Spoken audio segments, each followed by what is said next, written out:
Selamat pagi Bapak Ibu Saudara sekalian. Selamat datang dalam acara Sarapan Sabda bersama saya Pak Saparman. Sarapan kita pada pagi hari ini diambil dari Matius pasal yang ke-15 mulai ayat yang pertama sampai ayat 20 panjang ini ya. Kemudian datanglah beberapa orang Farisi dan ahli Taurat dari Yerusalem kepada Yesus dan berkata, "Mengapa murid-muridmu melanggar adat istiadat nenek moyang kita? Mereka tidak membasuh tangan sebelum makan."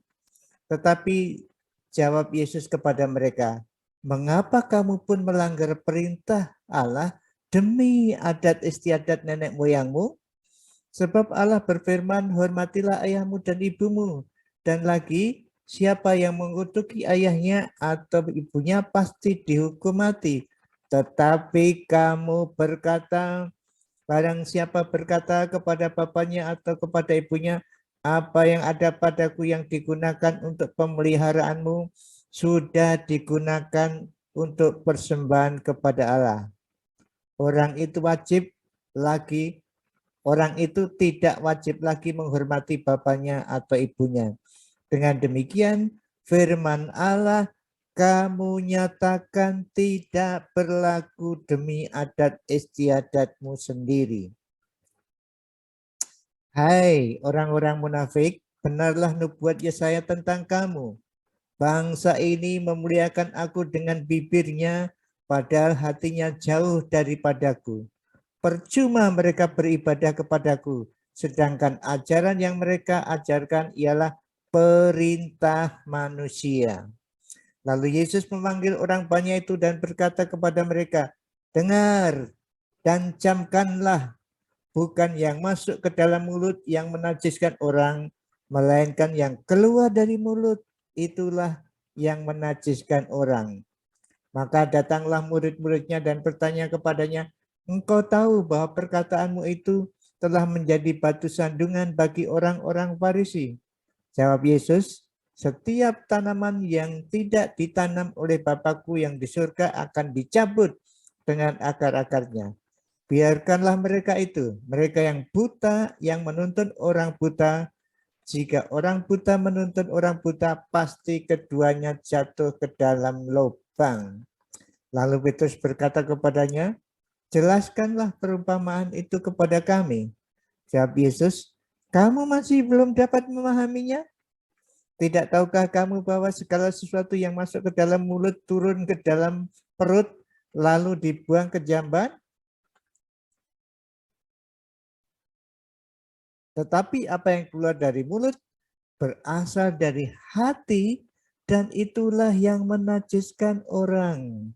Karena dari hati timbul segala pikiran jahat, pembunuhan, perzinahan, percabulan, pencurian, sumpah palsu, dan hujat. Itulah yang menajiskan orang. Tetapi makan dengan yang tidak dibasuh tidak menajiskan orang. Inilah Bapak Ibu Saudara sekalian, orang-orang Farisi yang ahli Taurat dari Yerusalem ini untuk mengamati Yesus, dan kemudian mereka melihat murid Yesus makan tidak dengan mencuci tangan. Nah, tidak membasuh tangan ya, atau mencuci tangan sebelum makan. Nah, Bapak Ibu Saudara, yang dimaksud di sini bukanlah cuci tangan untuk kesehatan ya, kotor cuci tangan lalu makan, bukan seperti itu. Tetapi ini ada ritual. Jadi orang Yahudi diberi ritual oleh guru-guru mereka dulu, zaman dahulu, mungkin ditambah-tambah, firman Tuhan ditambah-tambah, akhirnya tambahlah yang namanya ritual cuci tangan. Sebelum makan harus cuci tangan. Kalau tidak cuci tangan, ritual maksudnya ritual upacara cuci tangan, kalau demikian jadi najis, tidak suci lagi. Nah, itu tradisi. Bapak Ibu Saudara sekalian, tradisi yang turun-temurun kita peroleh, mungkin tradisi gereja atau tradisi kampung kita, baik mungkin kita tahu itu baik, tetapi hati-hati supaya di sini yang dimaksud Tuhan Yesus, tradisi itu di atas firman Tuhan. Perhatikan kata ini kata Tuhan Yesus. Dengan demikian firman Allah, ayat 6 ya, bagian B. Dengan demikian firman Allah kamu nyatakan tidak berlaku demi adat istiadatmu sendiri. Nah, ini yang ditentang oleh Tuhan Yesus. Firman Tuhan dengan tradisi, firman Tuhan di bawah tradisi, itu yang dilarang oleh Tuhan Yesus. Yang salah, saudaraku yang dikasih Tuhan, lalu dia beri contoh ini, orang Farisi tidak menghormati dana untuk orang tua, lalu alasannya untuk Tuhan, lalu tidak diberikan kepada orang tua. Sebetulnya untuk apa itu kita tidak tahu penjelasannya di situ, tapi kadang-kadang atau sering orang Farisi itu mengabaikan firman Tuhan, lalu mengatasnamakan tradisi yang melebihi firman Tuhan.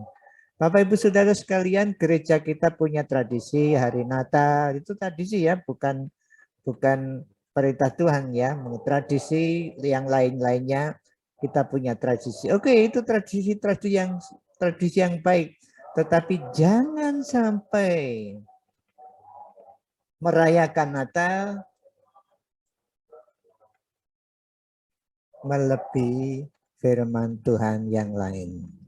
Firman Tuhan, bukan yang lain. Memang firman Tuhan. Hati-hati tiap tindakan saudara yang sudah menjadi kebiasaan turun-temurun, tapi perhatikanlah apakah yang saudara lakukan itu melanggar firman Tuhan. Artinya ada hal yang firman Tuhan perintahkan lalu saudara tolak, tetapi saudara mengikuti tradisi, meninggalkan firman Allah, mengikuti tradisi. Itu yang ditentang oleh Tuhan Yesus. Tradisi adalah buatan manusia, sedangkan firman Tuhan itu dari Tuhan.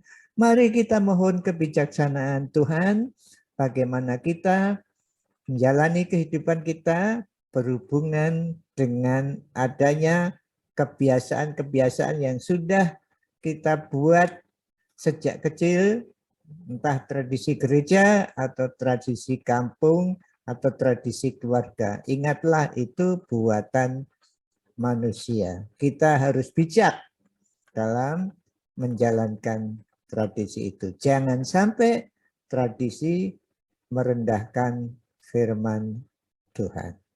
Mari kita berdoa.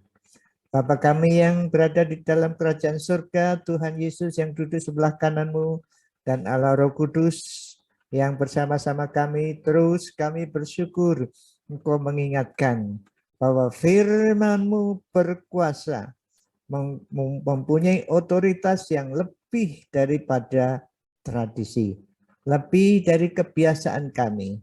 Oleh sebab itu Tuhan, tolong kami beri kebijaksanaan dalam kami menjalani kehidupan kami sehari-hari untuk menomorsatukan firman Allah. Terima kasih Tuhan, terima kasih. Dalam nama Tuhan Yesus Kristus. Amin. Selamat beraktivitas, masih perlu prokes ya, pakai masker, jaga jarak, sering cuci tangan, jauhi kerumunan, kurangi mobilisasi. Maksudnya tidak usah pergi kalau tidak penting, di rumah saja. Tuhan Yesus memberkati Bapak, Ibu, Saudara, dan saya. Amin.